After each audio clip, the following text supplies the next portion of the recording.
le emozioni a caldo al termine del match. Cosa vuoi che le racconti? Sono contenta che ha vinto l'Italia stasera e speriamo che ritorno domenica e vinca di nuovo. Buon grande Ciocolatinga, cazza tre peri, yeah! Sai che l'Italia sia andata in finale all'Europeo? Grande, grande l'Italia, sai?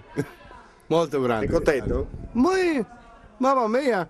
Sta continua, andiamo a sentire cosa dice lei. Contento? No, io sono contento. Non ti sviludire, però tu sei scontento.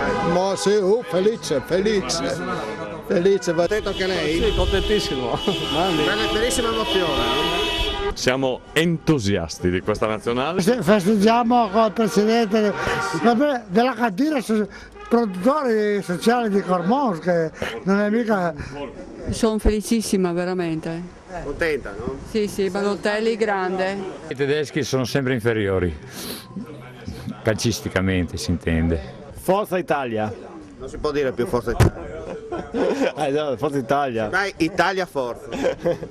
Viva l'Italia. Aspettiamo la finale con ansia perché questa è la prova decisiva che stabilirà se veramente questa Italia c'è e vince. Viva l'Italia, l'Italia liberata. Contento? No, Perché? doveva vincere la Germania. Perché si vendeva di più, no? Sì. Adesso? Saliva. Adesso Monti cosa dirà?